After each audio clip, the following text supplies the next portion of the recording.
This is Operation B, the podcast about living with intention, building what feels true, and dropping the things that don't. A place where purpose meets practice. I'm Jamie Thurber, your host, and together we'll explore how to live with clarity, freedom, and alignment without burning out or losing yourself, because it's time to be who you're meant to be. Let's get into it. This episode of Operation B is brought to you by Premium Kitchen and Bath. What's up, guys? Welcome back to another episode of Operation B. I'm your host, Jamie Thurber, and today I want to talk about something that I think has become like a hot topic phrase. People are talking about, I've heard the phrase, I guess I should say, a serial entrepreneur. I remember that back when I first started my business online, especially in 10 years or whatever ago, a lot of the online spaces, people would talk about being multi-passionate and how if you're multi-passionate, you're never going to make any money, that you needed to niche down. You have to find your niche and niche down. It was never, ever something that made sense for me, ever. So especially with my clients, because I have clients from lots of different industries. So it just never fit well for me. So I saw this thing the other day that says, maybe you're not scattered, and the people who are telling you that you are just don't understand the way you were built. You were built to build. And I was like, oh, I feel so seen. I feel so seen. And when you hear that serial entrepreneur, I think, I'm not sure how I feel about it. And I don't know if it's because I'm like a normal, I consistently consume crime TV shows. So my mind immediately goes to like Criminal Minds. When you say serial killer, serial entrepreneur, parts of me love it. Parts of me are like, maybe it's just like you're making somebody sound like they don't know how to niche down. And I think that might be just past woundings, right? That are hitting me a different kind of way because I was told that by so many coaches. I sat in a room with a guy that I paid $10,000 for a type of work together. I paid $10,000 to him, and he told me that I needed to do this particular funnel, and if I didn't do that funnel, then I would never make any money. And then I was funny because it was about like 3 months later, I like woke up one morning and I was like, wait a minute, that funnel did not match my company, my numbers that I was doing online at the time, like how many people I was reaching. So I'm like, that guy just fed me a line of bullshit, like, and then made me feel bad about myself for not accomplishing that goal. And so I'd have that where it's like, well, if you don't pick a lane, then you're not going to blah, blah, blah. So for me, I think that everybody's different. You guys know that. I don't believe there's a cookie cutter answer for everybody. So I really just hope that you tune into this conversation and share it with somebody else that you know that runs companies or has multiple ventures that they put their time into, whether it's volunteering or, you know, their children's activities or their own activities or whatever. Because I think it needs to be talked about. I think it needs to be talked about that some people are not meant to just build and do one thing. Some people are, and I love that for them. Some people are built to create and evolve and lead and keep going when one chapter expands into another. Some people have a baseline. Like, that's the thing I like to say about having a solid foundation. The foundation of knowledge that I have, but more importantly, the foundation of who I am and how I like to operate and how I choose to show up is the same across the board in every venture that I've ever had, going back to running other people's businesses before I went out on my own. I still run other people's businesses to an extent, but I mean like working as an employee for someone else, not having my own company. You know, that is a different breed. And I think that if you allow yourself to find, and not only find, but own the place that you stand, the foundational things that make you who you are. When you let yourself own that, everything changes. And if you've ever felt like you've had too many ideas or too many interests or too many versions of yourself, you found the place that you should be, because that's who I am and what I used to be told, you know. So being multi-passionate does not mean that you're unfocused, because what I believe and what I used to say a lot, some of my older clients that are listening will tell you, they've heard me say this a million times, the common denominator is you. At the end of the day, the common denominator is you. There's a million coaches out there. Used to be thousands. There's a million probably now. But my life and what I say and how I do and how I believe in my way of looking at things is drastically different than that guy's or that lady's or that person or whatever. It's just, we all have our own uniqueness that we bring to it, and that's the thing that we need to lean into. That's the thing, that's the real message, is that oftentimes when people are like, oh, well, you need to niche down, it's like, to me, that means you haven't built enough capacity in yourself to understand that one person can handle and hold multiple things at the same time. And I've had to rebuild quite a bit of the capacity inside of myself, health-wise, especially over the past couple of years. As you guys know, I've shared that many times in my stories with you. But like, if you think about our guest that we had on last week, and if you guys didn't stop, if you didn't already know who Emily Frisella was, and you didn't stop what you were doing and go look her up, let me explain that woman runs several very large brands, like very, very large, influential brands. And she does it with integrity in every single one of them. And so like, that's the reason that I'm like, oh, we need to talk to her. Operation B needs to talk to her because it matters. And that is the piece that allows her to go from having a flower shop, brick and mortar flower shop, and doing like weddings and things like that, to owning a paper and plan company, right?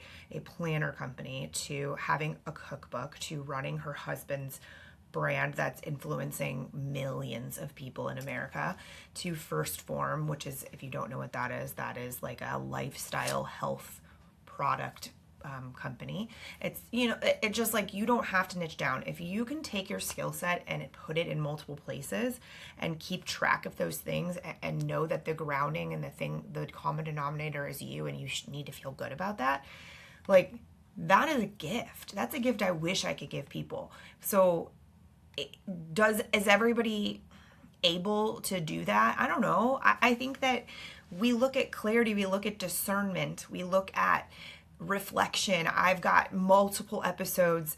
You could just go Google Jamie Thurber reflection, because there's multiple pieces of content that can help you in understanding why I believe that reflection on a regular basis is what allows us to do more of what we like and more of what we're good at, and let go of things that don't fit and that it might be bogging us down. There's a difference between being distracted by the shiny penny and being expansive and like grounded in that ability. So I think that there's a piece though that people who do multiple things that can all like commiserate or whatever, we can all agree, you often feel very misunderstood. So like when someone says to me, hey Jamie, like just yesterday, so I'm a member of a club called Adventure Unknown. It's a business and travel club. I don't do the traveling side of it at the moment, but the business club part I do. It's in the same building where my studios with True Line Media Group are. We'll link them below. It's very cool. If you're in the St. Louis area, you should check out Adventure Unknown. But anyways, I was there, and the guy who does their social media marketing was like, hey Jamie, I want to record a video of you talking about, why you remember how you use the club, blah, blah. And then in part of that, he said, hey, tell me about your business. And I'm like, which one? And then I ended up talking about the media company because it's housed in the same building, and so it kind of like fit really well. But I often feel like I have to pick a business to mention. And I also often feel like if someone's like, oh, Jamie runs Bare Knuckle Barbecue, I have to be like, I also have a coaching business that I've been running for 14 years. It's like there's still a piece there, even after all of the capacity and all of the healing and all of the things, that wants to make sure that that's really known, that I'm not just, just started doing these things, that I've been running a successful company for a really long time.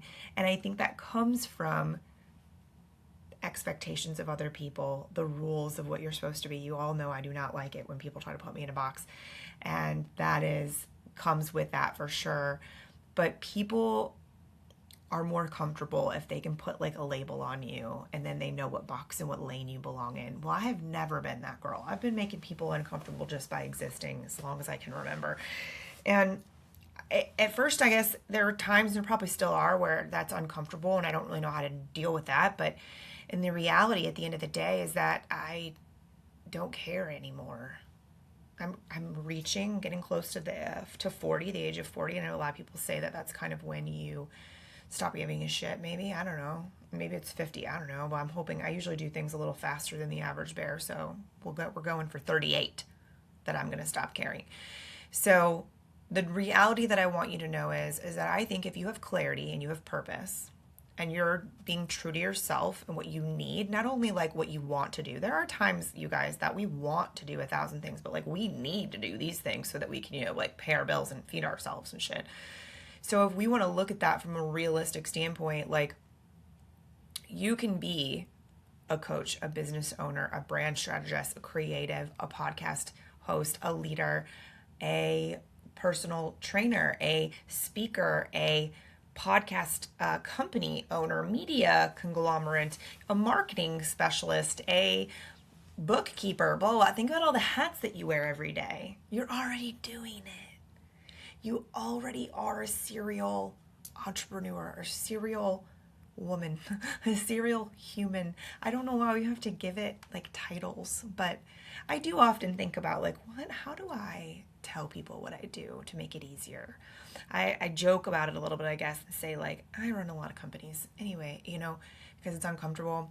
But it made me think of, I just wanted to say these words for a minute for the people out there who aren't really sure what to say about themselves, or if it's okay for them to want to start another company or do multiple things. I think some people feel insecure because they think if I'm doing multiple things, then people won't take me seriously. Says who, guys? Says who? Again, sure, there might be some people, but if you're clear and you're taking action, people take that seriously. Clarity is a very understood thing. The thing that I hang my hat on, when I took over the operations for the media company, I had to sit in a lot of really uncomfortable conversations with people that were promised things that were almost impossible to deliver. And I had to say, please give me an opportunity to make this right. And the thing that I told them, I remember sitting in a room with the Slyman family about this contract. And I said, listen, I know that you're upset. I'm upset. Like, I think this is crap too. Like, what happened is bullshit. And I'm not going to sit here and continue to repeat myself to you. I told you I would create something, and now I'm asking you to give me the time and opportunity to show you that I can create it. That's a really powerful thing to say. And I'll tell you what, I say it because I know, and I knew in that moment, and I know now that I can give it my all and all of the knowledge and ability that I have to make good on that promise. And if I didn't, like, say something happened and I wasn't able to, I would go straight to that person and be the first one to be like, so that plan didn't work out. This is what's going on. What do we need to do to rectify it? Like, that's really the deal.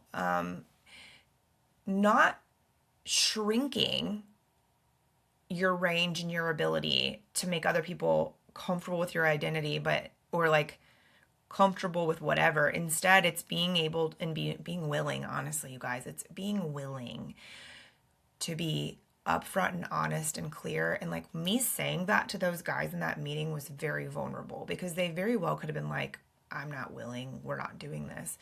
And it put me on the hook, but like in a way that challenged me and continued to let me do everything I needed to do to make right with that deal. But I know that of myself. So those are the pieces where I think it's important for us to remember that we are the one who makes up the rule here. We're the one who decides what measuring stick we're using to measure ourselves against. If you are built this way, people will tell you that you need to create discipline in your life. I don't think discipline's really it. I think it's a promise. I think it's an agreement. I think it's a thing that you do with yourself where you say, I have enough respect for me that I'm going to be brutally honest in the places where I can do things and in the places where I can't. I'm going to turn stuff off at 4 o'clock no matter what, because XYZ, unless something's on fire, and then I'll work till 2 a.m. if I need to. but that is the exception to the rule because I said so. It's the ability to learn. It's not discipline. It's discernment. It's faith and trust in self. It's belief in self. It's looking here first and then deciding to lead and how you're going to lead a situation. That is the biggest piece because it's really about prioritizing, being very clear and vulnerable. But I'll tell you what, one of the things that really got me was being able to pause. Some really crazy shit has happened. Like, I don't know, I need to have like a tell-all. I need to do a video where maybe I'll do it in my studio and I'll just do like a whole tell-all to you about all of the insane shit that has happened in the past, I don't know, 7 or 8 months, because I couldn't make this shit up, you guys. Like, in this, just to me in business, like not even my personal life. There's dumb shit that's happened there. But like, it's been a wild ride. But in those moments, what I've learned is if I give myself a minute and I think through it and I say words out loud, or sometimes I talk to ChatGTP about it. Sometimes I just type it out or I write it out on paper. I take a walk, I go outside, just let myself mull on the information and then get quiet. I always find the answer. And you know what that is? That's respecting myself. That's trusting myself. Because when I would force myself to give someone an answer or let someone else get me all, conjumbled in a way that I had to like sort it right now, the fire's in my hand, blah, blah, blah, like when it really wasn't, that was me not having trust and respect for myself. Because if I have respect for myself as a professional, as a human, as a woman, then I'll give myself a minute to work it out in my head. And I'll say to people, so oftentimes earlier today, I'm on a meeting and they're asking me pricing for things. And unless it's like a really cut and dry thing, I don't quote pricing on a call because I need to think about the process before I give a quote. And here's why. So not everything is cut and dry. That's just the facts. And so I'm honest with people about that. I said, hey, and I ask a bunch of questions and I write the notes down. And you can give me a couple days and I'll come up with a really solid quote. And the reason is because I don't have enough energy, time, space, anything to waste time and money. And I don't want to waste other people's time and money either. So giving myself space to think and pause and really come up with the proper answer is such a gift. It's not only is it a gift to me and like my own self-respect, but my God, if it's not a huge gift to everyone I do business with and everyone I operate with, it's massive.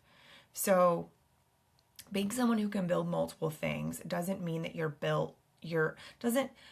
doesn't mean that you're meant to build everything at the same time either. Like I will say, I don't suggest what I've done over the past several months was not ideal. I've been running a coaching company where I do a lot more than coaching for my clients. I do a lot of things, marketing and team management and things like that, and processes, whatever, doing that. And then I started consulting for the podcast company, the production company.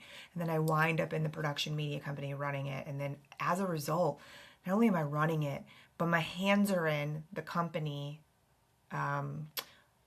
goals of 5 sponsors, and then the visions and purposes of 10 show hosts. And so I expanded that really quickly and did not necessarily mean to, but it needed me, and I was there and I made a choice and I trusted myself and I went for it and I don't regret it at all. And then during that same time, the barbecue sauce company presented itself and I'm like, Tony's face is on it. This isn't being handled properly. And I like genuinely care about the other men whose faces are on it. So what do I do? And what I did was I took it and I made an LLC that night and I made a bank account and I, been doing it ever since. But like and I've told people this in meetings because I've told them you have to give me a minute to sort that thing out, because if I would have chosen the time to do these companies, it would not have been now. This was not the way I would have done it. Like, yes, they happened and I paused and I decided, how can I do this? What makes the most sense? Blah, blah, blah. Yes, that happened. And I could have said no. I could still say no right now at any point. Now, the production company, I've put a lot of money in and a lot of people count on it, and I wouldn't do that. Obviously, my coaching business is going nowhere. Meaning it's not, that sounded terrible. It's not that it's not going anywhere. It obviously is. It's my bread and butter. It's my heart and soul. So meaning it's here to stay is what I meant to say. And yeah, anyway, I just think that we have to give ourselves the ability to understand what we're able to do, what we're able to build, and the pause that's necessary to acknowledge and figure it out. So I think that it's not, and again, if you're starting to feel, every time I start to feel like all of these things that I'm doing are too much, it's not because it's too much for other people to understand. It's like, wait a minute, Jamie, how do you manage these things? Sometimes I can't answer how I manage all the things. Sometimes it's, I don't feel good about the way I'm managing the thing, so I need structure and support. Where does that look like? So that is me going into, how do I find that? So a lot of people are not lacking potential or discipline. They're lacking structure, support, someone who can help them organize what's already there. So I do this for other people. I've hired someone to do this for me. And honestly, what is fun about my life and my job and my ability to do these things is that these are the types of business owners that I work with. So even if I'm not the one that's actually doing said tasks, I'm helping my business owner who has this thing going on while also trying to have a life. I'm helping them figure out how to do all of that while staying true to themselves, while not losing themselves, while doing it in a sustainable. Let's talk about that for a minute. When I say sustainable, and I say it a lot, I mean something that you can do long term without it cracking and breaking. Because if I can't do it long term, then what the fuck is the point? So with that, sustainability is high on my priority list, and it should be on yours too. Very high on your priority list, especially if you're running companies, because sustainability, marketing, everything, if it's not in that sustainable package, then what the hell are you doing? Like, it's not going to last long term. You're not going to make money. And so with that, it's so valuable to understand the difference. So when I'm working with business owners as their coach and consultant, I'm helping them create sustainable things in their lives that are molded specifically to what they need and who they are and what they're good at and not good at and all of those things, so that they can function, so that they can feel supported, so that they can feel like they're capable of doing this long term, because they are, but they don't have anybody else in their corner always to say those things. So it's one of those deals where I'll say with my passion, I am in a season where I can take on another client or two in that capacity. If you're listening to this and you're like, I need something like that, then reach out to me. Like, let's have a conversation, because it's a lot easier to bring me in than you think. It's a very simple process, really, to have me start helping you, or someone like me, because I'm also very honest. If it's not a good fit and I don't think I can be the one to bring you to where you're wanting to go, I'll tell you that. I may even help you find the right person, because I know plenty of other people that do similar things. But that's absolutely work that I help with. It's in moving forward. It's in organizing it. It's in looking at it in a way that is actually sustainable, because again, our goal long term is to create something that you can keep doing without it drowning you. Yes, it's possible. I promise you that sometimes it doesn't feel possible, but it is. It's possible. Maybe not every second of every day, but it is possible more often than not that you can create it that way. So maybe the goal isn't forcing yourself into one title. Maybe it's not using the pop terms of serial entrepreneur either. Maybe the goal is to learn how to be a steward of what's actually in you. How do you be a steward of what skill sets you have well to build intention, to build sustainability, to build clarity, to build in a way that doesn't cost you yourself? And if you're someone who's built to build, I hope you stop apologizing for that, because there's nothing to apologize for. It's a beautiful gift, and it shines very bright, and you are so very needed. So very needed. So thank you for joining me on another episode of Operation B. I'm going to leave you with that, where purpose meets practice. Until next time, stay intentional and keep putting purpose into practice. As always, if you've liked this video, please share it with someone who can benefit from it. And there is information to contact me below if you'd like to have a conversation about how I can help you or guide you in the right direction. So thank you so much for being here, and until next time, see ya. You know, I used to think hot tubs were just for fancy vacations or luxury houses. But then I met Angie at Spas & More, this family-owned and operated business right here in St. Louis. She showed me how these master spas aren't just luxurious, they're about wellness. I actually got to try one out in their showroom, and it made me realize how much better I feel after a soak. If you want to experience what actually fits your lifestyle, go see Angie and her team in Sunset Hills. It's like test driving your own wellness. Visit Spas & More in Sunset Hills or online at spasandmorestl.com. Thank you for listening to Operation B, the podcast. To support this message and to support the show, please make sure that you like, follow, and share wherever you enjoy listening. And be sure to leave us a review on iTunes. That's the way to support this message. Thank you for being here, and see you next time.